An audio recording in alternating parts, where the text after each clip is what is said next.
السلام عليكم ورحمة الله وبركاته. حبايبي عاملين ايه؟ يا رب تكونوا في احسن حال. النهارده ان شاء الله هنعمل وصفة قوية جدا لإزالة الدهون الأرداف والبطن، وإن شاء الله تنول إعجابكم وتعمل المفعول كويس معاكم. عشان نبدأ نسمي الله بسم الله الرحمن الرحيم. اللهم صل وسلم وبارك على سيدنا محمد وعلى آله وصحبه أجمعين. لو عجبك الفيديو ما تنسيش تعملي لي لايك.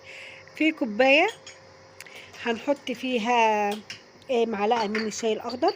الشاي الأخضر طبعا معروف في رفع مستوى الحرق جدا. كمان هنحط معاها نص معلقة من الجنزبيل، وانتوا عارفين الجنزبيل وفوائده الكتيرة في حرق الدهون وفي رفع مستوى الحرق الجسم عموما. نص معلقة قرفة، يبقى نص شاي نص قرفة نص جنزبيل. وهنحط معاهم كمان حبة مية، او نزود مية مغلية، وتقلبيهم كويس وتسيبيهم لغاية لما تبرد.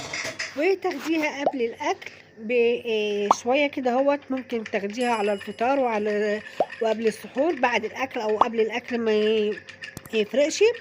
المهم تاخديها مرتين في اليوم. رمضان خلاص خلص، وطبعا احنا عارفين الكنافة والقطايف والبسبوسة وحلويات رمضان اللي ما تعد دي، واكيد كلنا تخنا يعني في رمضان. فعايزين ننزل حبة الحاجات الزيادة اللي جت، الكيلوات الزيادة اللي دخلت علينا، فنعمل حبة حاجات كده اهوت عشان نساعد في انقاص الوزن.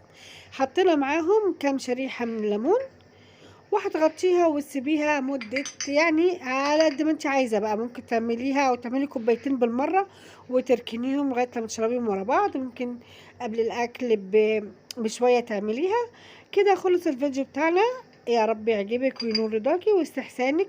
ما تنسيش تعملي لي لايك وشير واشتركي في القناة لو مش مشتركة. فعلي زر الجرس يوصلك مني كل جديد.